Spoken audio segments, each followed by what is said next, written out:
অনেকের ধারণা ঈশ্বর তো নিরাকার বস্তু, সে কি ভুলকে আসে?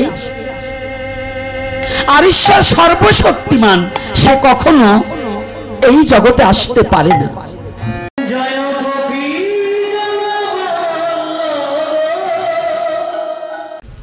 এইবার যখনই বলছি ভগবান একেবারে নির্বোধ, ভগবান কোনো জ্ঞান নেই, উনি কিসের বিধাতা, ওনার বিধানই ঠিক নেই।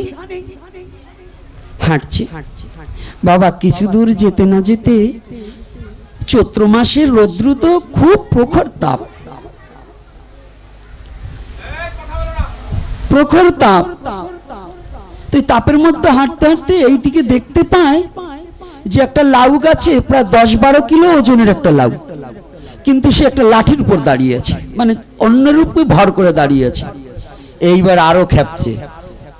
হ্যাঁ, সত্যি ওর কোনো কৃষ্ণের কোনো বোধগম্য কিচ্ছু নেই, যে অপরের সাহায্য ছাড়া দাঁড়াতে পারে না, তারে দিয়েছে 10-12 কিলো ওজনের একটা ফল। আর ওই যে একটা বট গাছ, ও এত বড় প্রকাণ্ড গাছ, তার একটা ফল দিয়েছে 10 গ্রামও হয় না। এটা কি ঠিক করেছে?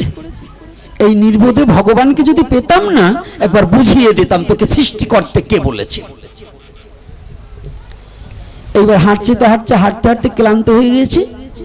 এইবার কর্তা ওই বট গাছের কাছে যাওয়ার সাথে সাথেই বটের তলায় যখন ঢুকেছে, শীতল বাতাস লেগে ক্লান্তিটা একটু দূর হচ্ছে। তাই ভাবছে কি অনেকটা পথ এগিয়ে আসছি, একটু বিশ্রাম করে নিই। তো উনি তো একটু শুয়ে পড়েছে, শুয়ে পড়লে একটু ঘুম এসে গেছে। বাতাস পেয়েছে ভালো, ঠান্ডা হাওয়া লেগেছে, আর এদিকে শীতল ছায়া পড়েছে গায়ে বটবৃক্ষের। ওরে বাবা, একটু নিদ্রা এসেছে। যখনই ভগবানের ইচ্ছা নিদ্রা এসে গেছে না বাবা, ওমা একটা পাখি এসে বট ফলে যখন টোকা মেরেছে, তো উনি যেখানে ঘুমিয়ে আছে ভগবানের ইচ্ছায় ওই ফলটা এসে পরিষ্কার একেবারে নাকের ডগার উপর পড়েছে। এখন ওই 30 হাত 40 হাত উপরের যদি ছোট একটা বস্তু, একটা কলই কিংবা একটা মুসুরির মতো জিনিসও যদি পড়ে, গতিতে যদি পড়ে, একটু ভারী হয়ে যায় না? তো পরিষ্কার নাকের ডগায় পড়ছে, পড়ে একেবারে চিৎকার দিয়ে লাফ মেরে উঠছে। কি পড়লো? প্রচন্ড ব্যথা পেয়েছে। লাফ দিয়ে উঠে বসে পড়ে দেখছে যে ওই বটফলটা গড়িয়ে যাচ্ছে। এইবার তাকিয়ে দেখতে পায় যে বটেরই ফল। তো এইবার বলছে, এখন বট বিক্রি প্রণাম করছে আর বলছে, গোবিন্দ ভাগ্যিস ভালো, ওই লাউয়ের মতো ফল তোমার দেয়নি। বলছে কেন? মানে নিজে নিজেই বলছে যে গোবিন্দ না না না, আমি এত সময় যে বলছিলাম যে ওর কোনো বোধ নেই, ওর কোনো জ্ঞান নেই, ও কোনো স্কুলে লেখাপড়া করেনি, ওর কোনো বিধাতাই হতে পারে না, ওর বিধান ঠিক নেই। এইবার দেখলাম না, ভগবান যা করেছে ভালোই করেছে। যদি ওই লাউয়ের মতো ফল এই বট গাছে হতো, তাহলে আজকে নাক নিয়ে বাড়ি যেতে পারতাম না। কথাটা কি বুঝতে পেরেছি? রাধে রাধে। তাহলে অনন্ত কোটি ব্রহ্মাণ্ডের যেখানে যা লাগবে ভগবান তাই দিয়ে এই পৃথিবীকে সাজিয়েছে। রাধে রাধে। অনন্ত কোটি ব্রহ্মাণ্ডের যেখানে যা লাগবে আমার গোবিন্দ তাই দিয়ে কি সাজিয়েছে। তো এই সনাতন ধর্ম আপনাকে শিক্ষা দিয়েছে, জন্ম থেকে মৃত্যু পর্যন্ত সমস্ত সনাতনী শিক্ষা।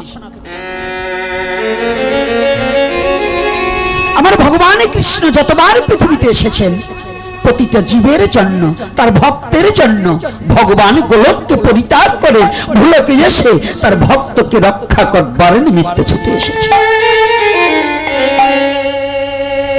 হে সনাতনী জাতি, জেনে যাও, অনেকের ধারণা ঈশ্বর তো নিরাকার বস্তু, সে কি ভুলকে আসে? আর ঈশ্বর সর্বশক্তিমান, সে কখনো এই জগতে আসতে পারে না। মিথ্যা, তোমাদের ধারণা মিথ্যা। ভগবান সব পারে। তুমি লেখা দেখো না ঈশ্বর সর্বশক্তিমান? তো ঈশ্বর যদি সর্বশক্তিমান হয়, তো ঈশ্বর যদি ভুলকে না আসতে পারে, তাহলে তো সে সর্বশক্তিমান হতে পারে না। আমার ঈশ্বর সর্বশক্তিমান মানি, তিনি গোলকে ভুলকে অনলে অনিলে অভনিলে, শুষ্ক কাঠের মধ্যে, পাথরের মধ্যে, মাটির মধ্যে, বৃক্ষের মধ্যে, কুকুরে, চণ্ডালে, ব্রাহ্মণে, গবি হস্তিতে, সব জায়গায় আমার ঈশ্বর থাকিতে পারে।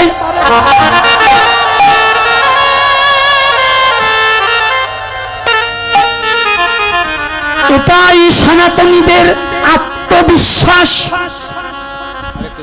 নাকি? রাধে রাধে। এই আত্মবিশ্বাস নিয়ে সনাতন ধর্ম আজও দাঁড়িয়ে আছে, পূর্বে দাঁড়িয়েছিল, ভবিষ্যতে দাঁড়িয়ে থাকবে। শুধু একটা জিনিস, বিশ্বাসের উপর ধর্ম দাঁড়িয়ে আছে। যার বিশ্বাস নাই তার কোনো ধর্ম নাই, যার ধর্ম নাই সে কোনোদিন মানুষ হতে পারে না, পশুতুল্য। ধর্মবিহীন মনুষ্য পশুতুল্য। যে ধর্মকে ধারণ করতে পারে না তার জীবন চলা আর পশুর জীবন চলা একই হয়ে যায়। রাধে। যে ধর্মকে বুকে ধারণ করতে পারে না, ধর্মের সাজলে হবে না, ধর্মটাকে বুকে ধারণ করতে হবে, তবে তুমি ধার্মিক হয়ে যাবে। যতদিন পর্যন্ত ধর্মটাকে হৃদয়ে ধারণ করতে না জানবে ততদিন পর্যন্ত তুমি সাজা সাধু কিন্তু অরিজিনাল সাধু হতে পারবে না। এজন্য আমার গুরুদেবের কৃপা আমার একটা বাণী লেখা আছে, সাধু সাজলে কটু বলে দিস না তাতে কান, সাজা সাধু সাজা পাবে, সাধুর হয় না অপমান। সাজা সাধু সাজা পাবে কিনা বাবা? এই সনাতন কিসের উপর টিকে আছে? কার উপর? বিশ্বাসের উপর। এজন্য মহাজন বলছেন, বিশ্বাস ভক্তি করিলে মুক্তি, যে করে তার ভাগ্যে হয়। কি হয়? বিশ্বাস আগে করো, বিশ্বাস তারপরে তোমার ভক্তি, তবেই জীবের হবে মুক্তি। যদি বিশ্বাস আর ভক্তি এ দুটোর একটা কম থাকে কোনদিন জীবনে তুমি মুক্তি পাবে না। মনুষ্য কুলে জন্মগ্রহণ করিল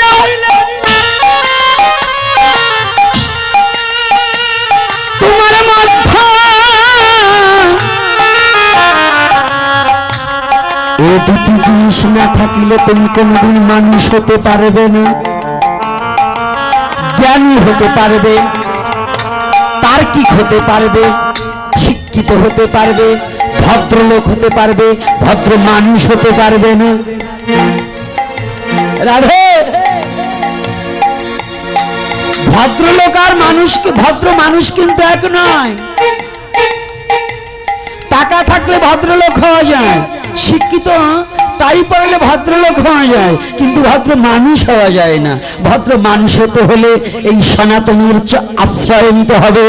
সনাতনের ছত্র ছায়া এসে এই সনাতনী ধর্মটাকে হৃদয়ে ধারণ করে জগৎ জীবের জন্য নিজের জীবনটাকে বিলিয়ে দিতে হবে।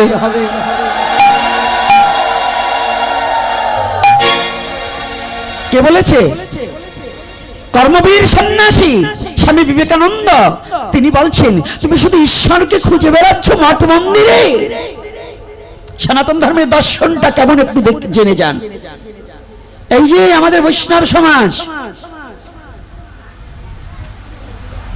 একটু ভালো করে জেনে যাই। আজকাল বৈষ্ণব সমাজ আমাদের, না বলে পারছি না, কষ্ট পাবে না, প্রকৃত বৈষ্ণব যারা তাদের চরণে আমি শত শতবার প্রণতি জানাই, তারা যেন আমার প্রতি মনক্ষুণ্ণ হয় না। কারণ আজকাল আমাদের ভয় হচ্ছে, এখন বৈষ্ণব সমাজও স্বার্থান্বেষী হয়ে যাচ্ছে। পরহিত রতহিতা নয়, কিন্তু আমার মহাপ্রভুর আদর্শটা ছিলেন পরহিত রতহিতা। আজকে আমাকে প্রশ্ন করেছিলেন এই কমিটির একটা ছোট্ট বাবা, বয়স কম, ভালো একটা প্রশ্ন করেছিলেন যে বাবা, কলিযুগের যুগ ধর্ম কি?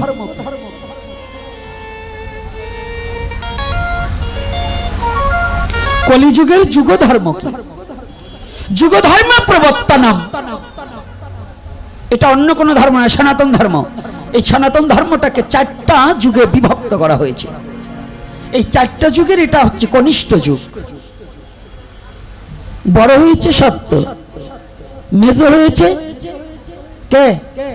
ত্রেতা, দাপর, সেজ, আর কনিষ্ঠ কলি। 4 যুগের মধ্যে কনিষ্ঠ কলি, কনিষ্ঠ হইয়া শ্রেষ্ঠ হইল কহিলেন বৈষ্ণব সকলি। 4 যুগের মধ্যে শ্রেষ্ঠ যুগ কলির যুগ। কোন যুগ? কলির যুগ। আমার ওই বীর সন্ন্যাসীর কথাটা বলবো, এজন্যই কথাটা বলছি।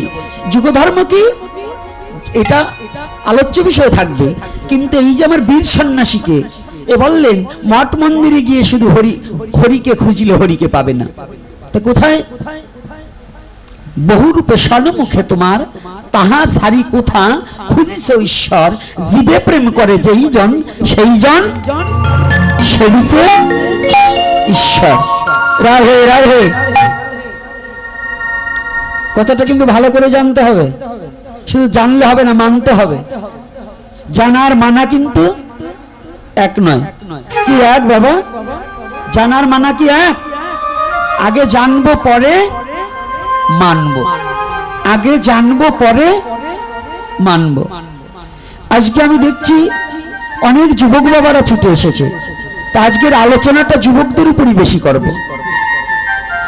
কারণ বুড়োগুলো ভয়তে দূরে দূরে বসছে যে গোপীনাথ আবার কি বলে কি না বলে।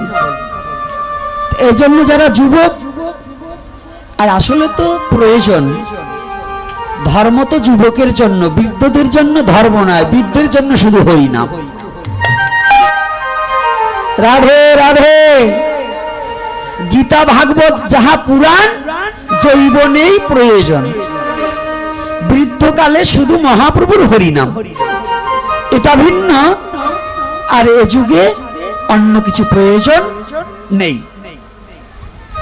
যুগ ধর্ম, কলির যুগের ধর্ম হয় নাম সংকীর্তন। কলির যুগের ধর্ম কি? অতএব নাম প্রচার করিলেন আমার শ্রী সচিব নন্দন। সচির সচির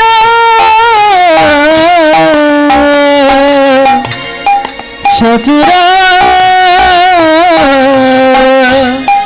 সচির নন্দন।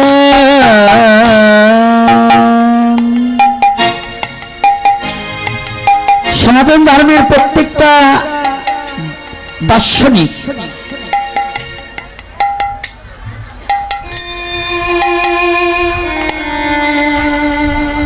পিছনে মায়েরা কথা বললে হবে না, পরে আসলে যে যেখানে এসছে বসে পড়ো, কথা বলো না, চরণে হাত রেখে বলছি। একটা কথা ছুটে গেলে কিন্তু হারিয়ে আর খুঁজে পাবে না। জাতির স্বার্থে আপনাদের এই অঞ্চলে অনেক ভক্ত হয়, আমি যশোর অঞ্চলে মনিরামপুর ওই অঞ্চলে আসি, অনেক ভক্ত হয়, কিন্তু নীরবতার সহিত। কিন্তু আমি বুঝতে পারছি না এই পুতাহাটিতে ভক্তরা একটু কথা বলছে বেশি, একটু কথা বলবে না। আপনাদের এতগুলো 4-5 হাজার লোককে আমার কন্ট্রোল করতে হলে সাউন্ড ব্যবহার না করে পারছি না। আর আপনারা যদি একটা করে কথা বলেন, এই 5,000 কথায় আমার কথা ঢাকা পড়ে যাবে, যাবে না বাবা? এই জন্য চরণে হাত রেখে বলছি কথা বলবেন না। কথাটা আরো সামনে আসছি, ডিপলি যে কথাটা জানাইবার নিমিত্তে আসছি, মহাপ্রভু পাঠিয়েছেন, সেটার উপর আলোচনা করব। আমার যোগ্যতা নেই, তথাপি চেষ্টা করব। আজকে দেখুন, কলিহত পাপাচ্ছনের যে দুঃখ, কলিহত জীবের যে যন্ত্রণা, এই সনাতনীদের হৃদয়ে যে তীব্র অনল চলে বসে আছে, কষ্টের কথা কারো কাছে বলাও যায় না। যায় কি? যন্ত্রণা আছে না? সত্য কথা বলবেন, আছে কি না? তাহলে আজকে যেখানে যে কথাটা বলছি একটু ভালো করে বুঝবেন। প্রথম হচ্ছে কি? বিশ্বাস, তারপরে কি? ভক্তি, তো দুটো বস্তু যদি না থাকে তাহলে কোনোদিন আপনার আত্মার মুক্তি ঘটানো সম্ভব নয়। এই বিশ্বাসটাকে প্রতিষ্ঠা করার জন্যই ভগবান বারংবার পৃথিবীতে আসেন, বারংবার পৃথিবীতে আসেন। ভগবান আসেন, ভগবান আসেন, ভগবান ডাকেন। ডক্টর মহানামব্রত ব্রহ্মচারীজি তার ভাগবতে এই তিনটি বার্তা দিলেন, ভগবান আছেন, ভগবান আসেন, ভগবান ডাকেন। কয়টা বার্তা? অনেকের বিশ্বাস ভগবান নেই, না ভগবান আছে। এইবার বললেন ভগবান আসেন, হ্যাঁ আসেন। আবার বললেন ভগবান ডাকেন। এই যে ভগবান যে ডাকেন, এই ডাকটাই একমাত্র এই কলির যুগেই ভগবান ডেকেছে, অন্য কোন যুগে ভগবান ডাকেনি, ভক্ত ভগবানকে ডেকেছে। আর একমাত্র এই কলির যুগের জন্য ভগবান নিজেই ভক্তকে ডেকেছে।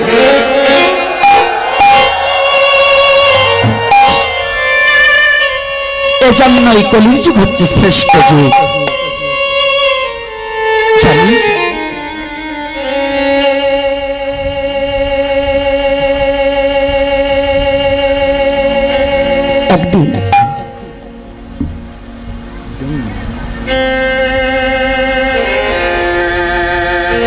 একদিন মহর্ষি নারদ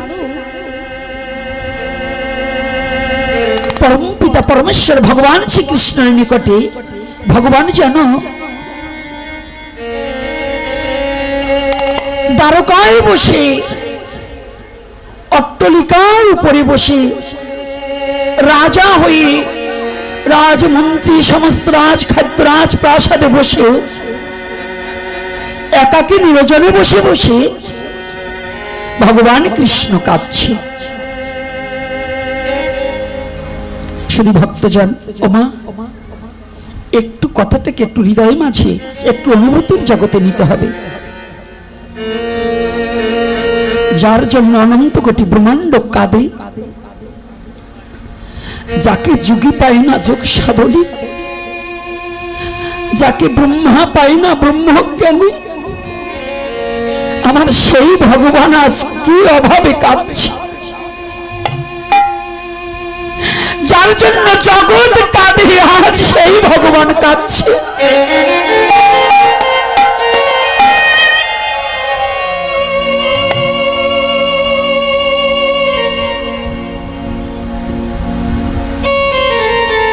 দুটি চোখের জলে বক্ষ প্লাবিত করছে। ইতিমধ্যে মহামুনি নারদ গিয়ে উপনীত হয়েছে। নারদ কোনো কথা বলছে না, কি আমি কি দেখছি, ভগবান কাঁদছে কেন গো?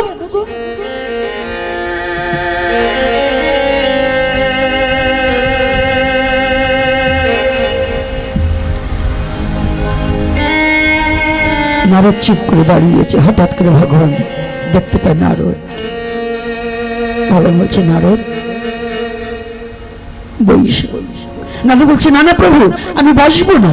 আজকে তুমি সত্য করে বলো, তুমি রাজা হয়েছো, রাজার মনে এমন কোন দুঃখ যে তুমি চোখের জল ঝরাচ্ছ কেন, তুমি কাঁদছো কেন, এমন করে তুমি কাঁদছো কেন? পৃথিবীতে তোমার আবার দুঃখ কিসে?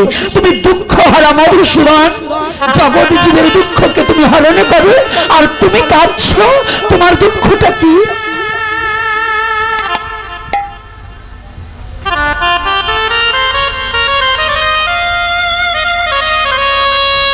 নারদ,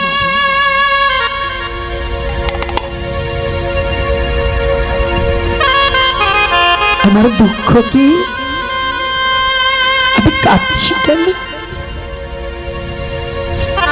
নারদ রে, এই বিশ্ব জগতে আমার জন্য আমি কোনোদিন কাঁদি না।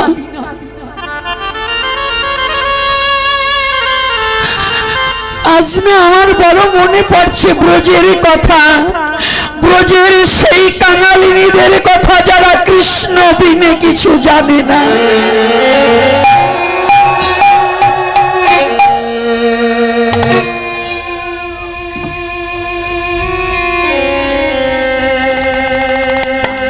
যারা কৃষ্ণ বিনে কিছু জীবনে বোঝে না,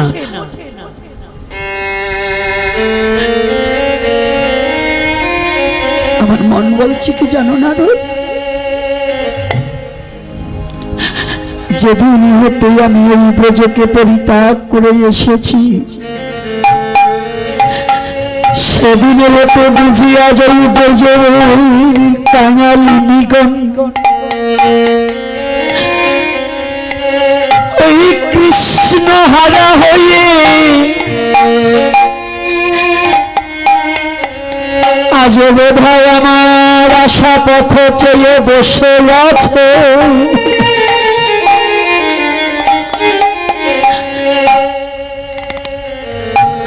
প্রভু তুমি কাদের জন্য কাঁদছো? ওরা তো কাঙাল, ওরা ভিখারি, ওরা গোয়ালিনী।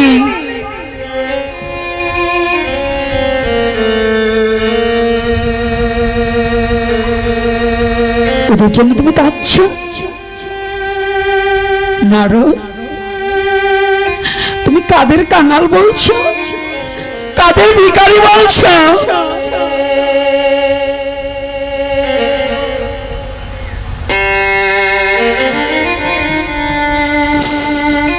বিশ্ব জগতে কাঙাল না হলে তো কেউ কোনোদিন আমার দেখা পায় না।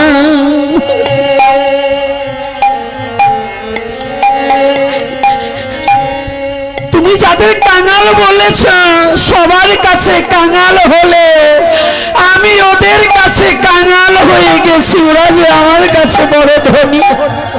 হরিবা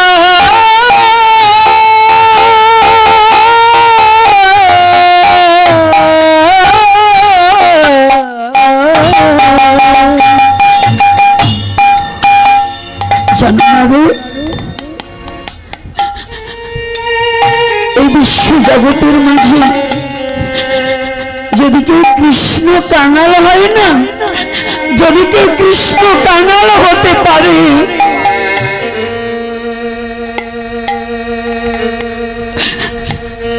যদি জগতের মাঝে কেউ কৃষ্ণ কাঙাল হতে পারে আমি কৃষ্ণ চিরতরে যে তার হয়ে যায়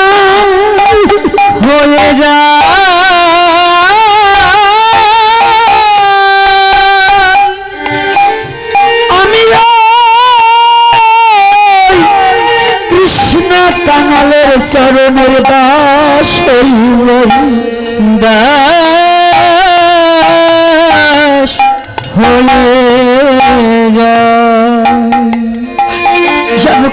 নারদ, এই জগতে ধন দিয়ে কেউ আমাকে কিনতে পারে না, কেউ জ্ঞান দিয়ে আমাকে বুঝতে পারে না, বিদ্যা দিয়ে কেউ কখন আমাকে অনুভূতির জগতে নিতে পারে না।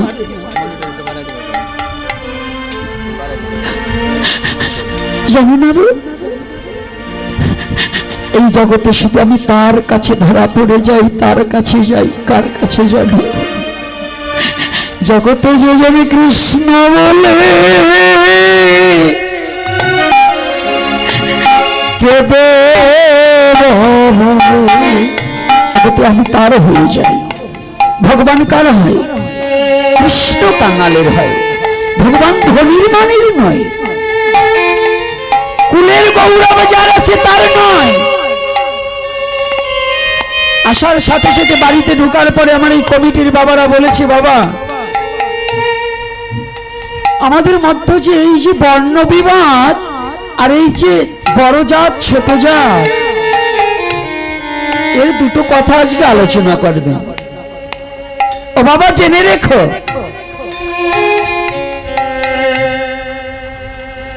কংস রাজা ছিল, কৃষ্ণ তার হয়নি। সুদামা বিপ্র ভিখারি ছিল, কৃষ্ণ তার চরণ ধোয়াইয়াছিল। এমন একটা ধর্মে তুমি জন্মগ্রহণ করেছো। যারা বর্ণ হিংসা করে ওরা তো সনাতন ধর্মে জন্মগ্রহণ করেছে, কিন্তু সনাতনকে মানে না।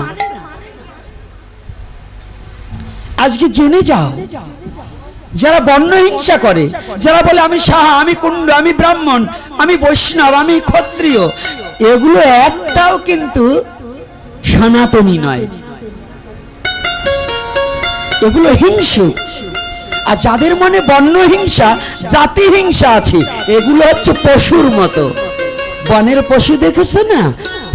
সিংহ যেমন বলে আমি রাজা, আমি সব শিকার করে খাবো, তো এই আমাদের সনাতন ধর্মে কিছুই পশু জন্মগ্রহণ করেছে, যারা বর্ণবাদ ছড়িয়ে মানুষকে পিষে মারার একটা কৌশল তৈরি করেছে, কিন্তু তারা কোনোদিন ভগবত ভক্ত হতে পারে না।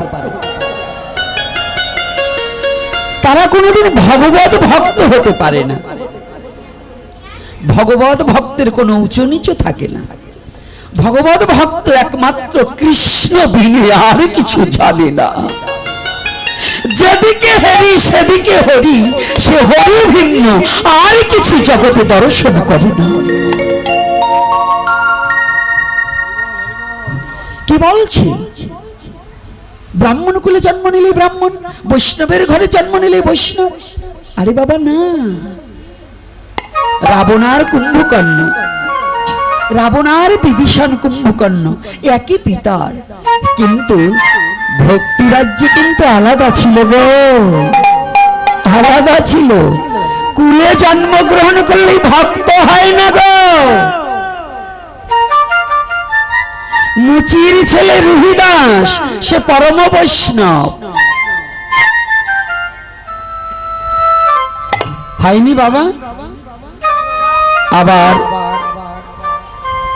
কৌরব বংশে রাজা দুর্যোধন রাজা হয়েও ভগবানের শত্রু হলেন।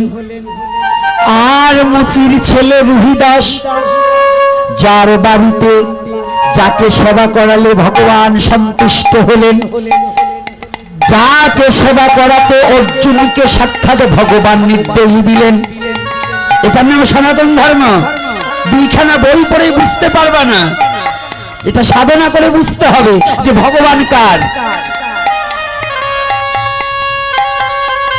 উচ্চ বংশে জন্মগ্রহণ করলে ভক্ত হওয়া যায় না, যায় কি বাবা? আমি কিন্তু কাউকে ছোট করার জন্য বলছি না, কিন্তু ন্যায্য কথাটা তো বলতে হবে নাকি? সত্য বলবো না মিথ্যা বলবো? তাহলে ভগবানের ভক্তের কি কোনো জাতি আছে নাকি? এই আছে। চৈতন্য চরিতামৃতে কৃষ্ণদাস কবিরাজ লিখলেন কি, যেই ভজে সেই ভক্ত, আর সব ছাড় কৃষ্ণ ভজনা নাই জাতি কুলাদি বিচার। যেই ভজে সেই বড়, আর সব কি ছাড়। ছাড় মানে কি? দুরাচার। যারা কৃষ্ণ ভজন করে না তারা দুরাচার। যারা সনাতন ধর্মে জন্মগ্রহণ করে গৌরকে কৃষ্ণকে মানে না, তারা দুর্বুদ্ধি, দুরাচার, অসুর জনিত জন্ম তাদের। কি কষ্ট পাচ্ছেন নাকি? কষ্ট পাইলেও কিছু আসে যায় না। এখন আমি জানি যতই এখন এইরকম এইরকম বলবেন। ওই অনাদিবাবু ভারতবর্ষে গান গাবার গেছিল, তো এই গান গাচ্ছে এক লোক খালি এইরকম এইরকম করে, আবার নারায়ণ সরকার গান গাবার যায় এরকম এরকম করে। এখন এই জিজ্ঞাসা করছে, বাবু কি আমার গান কি ভালো হয় না? কেন বাবা, তুমি তো খুব ভালো গাও। বলেছে যতবার গান গাবার আসি আমি গান গাইলেই আপনি খালি এইরকম এইরকম করেন, তাহলে বোঝা যায় আমার গান ভালো না। আর ওই কত্তায় গাইলে খালি এইরকম এইরকম করেন। কয় বাবা তোমার দোষ না, দোষটা আমারও না, এটা হলো আমার রোগের। বলছে কেন? ছোটবেলায় জ্বর হয়েছিল তো সব ভালো হয়ে গেছে, দুইটা জিনিস দিচ্ছে, একটা এইরকম আর একটা এইরকম। তোমার ভাগ্যে যে কি পড়ছে বলতে পারি না। এখন তো যে আপনারা এইরকম এইরকম করতেছেন, আমি কথা বলা আর একটু দূরে গেলে তো শেষে আবার না বলেন ওয়া না ওয়া না। কারণ এই বাংলাদেশে এখন আমার মৃত্যু কামনা করার মতো লোক অনেক আছে। হারামজাদায় মরলে একটু বাঁচি। হ্যাঁ, আমার সহজাতি ভাই, কোন অহিন্দু আজ পর্যন্ত বলে নাই, কিন্তু এই যে এই সনাতনে জন্মগ্রহণ কইরা মানে যখনই সত্য কথা বলতে যাই ওগুলো লেজে পাড়া পড়ে আর ওরা আমার মৃত্যু কামনা করে। তবে আমার চিন্তা নেই, আপনাদের চরণে ভরসা করে ভয় পাই না। ওরা মৃত্যু কামনা করুক, কিন্তু দুঃখ নেই, কারণ আমি জানি ধাইয়ের অভিশাপে বিল কখনো শুকাই যায় না। হ্যাঁ, তো এই জন্য যাই বলছি একটু হিসাব করবেন। হিসাবটা হচ্ছে এখানে, এই যুব সমাজ গণ্ডিবদ্ধ চিন্তা ভাবনায় কখনো সনাতন ধর্ম চলে না। সনাতন ধর্ম চলে অনন্ত কোটি জীবের ভালোবাসার ফলে। সনাতন ধর্মে কি শিখায়? সনাতন ধর্মে শিক্ষা দিয়েছে তুমি প্রতিদিন ভোরবেলায় উঠে প্রণাম করে ভগবানকে বলো, হে ভগবান, অনন্ত কোটি ব্রহ্মাণ্ডের সমস্ত জীবকুলকে তুমি সুখে রেখো। কাকে? এখানে বলে নেই হিন্দুকে রাখো, মুসলমানকে রাখো না, মুসলমানকে রাখো, খ্রিস্টানকে রাখো না, এটা বলে নেই। সনাতন ধর্মের প্রার্থনায় বলে কি? হ্যাঁ, পৃথিবীর সমস্ত জীব সুখী হোক। কি এটাই তো চায় নাকি? কোনটা চায়?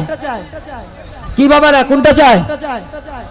সনাতন ধর্মের প্রার্থনায় কি বলে যে মুসলমান বাদ দাও, খ্রিস্টান বাদ দাও, বৌদ্ধ বাদ দাও, ইহুদি বাদ দাও, জৈন বাদ দাও, এটা বলে? সনাতন ধর্মের প্রার্থনায় কি বলে? পৃথিবীর সমস্ত জীব সুখী ভাবো নাকি? সর্ব সুখে না।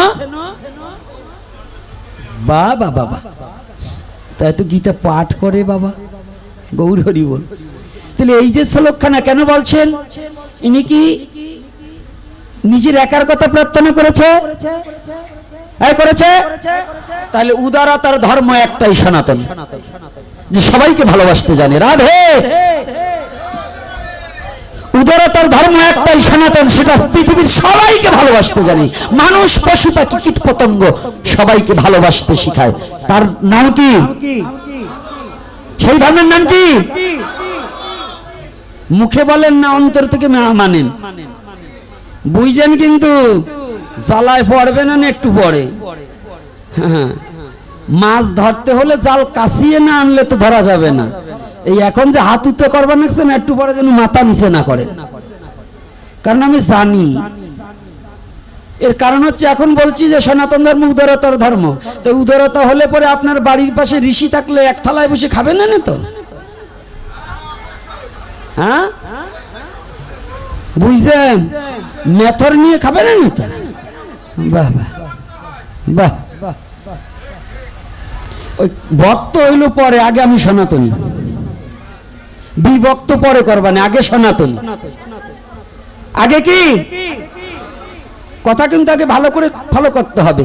তো বর্ণ বিবাদ, চতুর্বর্ণং মায়াশ্রেষ্ঠং গুণকর্ম বিভাগসু। যদি কোনো ব্রাহ্মণ বাবা এসে থাকেন আমি দণ্ডবাদ, যদি কোনো বৈষ্ণব বাবা এসে থাকেন তাদের চরণে দণ্ডবাদ। সবার রাতুল চরণে সবাইকে সম্মান জানিয়ে বলছি। কিন্তু যদি কোনো ব্রাহ্মণের মধ্যে জাতি হিংসা থাকে, আমি কুকুরের পায়ে প্রণাম করি, তবে ওই ব্রাহ্মণকে প্রণাম করি না। যদি কোনো বৈষ্ণবের যদি জাতি হিংসা থাকে, আমি শুয়োরের পায়ে প্রণাম করি, তবে ওই বৈষ্ণবকে প্রণাম করি না। আমি সেই সনাতনে জন্মগ্রহণ করেছি, যে সনাতনে প্রতিটা মানুষের মধ্যে ঈশ্বরকে দর্শন করতে শেখায়। আমি সেই সনাতনে জন্মগ্রহণ করেছি, প্রতিটা মানুষের মধ্যেই প্রেমের উদয় করা চাই, প্রতিটা মানুষের মধ্যে মনুষ্যত্ব জাগ্রত করা চাই। আমি সেই সনাতনে জন্মগ্রহণ করেছি, যে সনাতনের উদারতা দিয়ে বিশ্বকে জয় করতে পারে। কষ্ট পাচ্ছেন? পাইলেও কিছু আমার ভয় নেই। কথা সত্য কিনা তাই জানতে হবে, যাচাই করবে। এখানে জ্ঞানী জন, গুণী জন, শিক্ষিত জন এসেছেন। একমাত্র সনাতনের অবক্ষয় হয়েছে এই জাতি হিংসার কারণে। আজকে সনাতন খাঁচায় ভরার কায়দা হয়েছে, সনাতনী জাতিকে আজ এখন চিড়াখানায় ভরার কায়দা হয়েছে। এর একটাই কারণ, এটা হয়েছে জাতি হিংসার কারণে, এই বর্ণবাদের কারণে, বর্ণহিংসার কারণে। ও ছোট আমি বড়, আমি বড় ও ছোট। কেন? তুমি এত বড় হয়ে গেলে আমার সে কি চোখ তিনটে তোমার বেশি নাকি? তোমারও যা আমারও তা। তাহলে হ্যাঁ, তুমি বড় কিসে? যদি কৃষ্ণ ভজন করে, যদি অভিমান পরিত্যাগ করে, তুমি যদি আমার গৌরকে ভালোবাসতে পারো, আমি তোমার মতো ভক্তের চরণের দাস হয়ে যাব।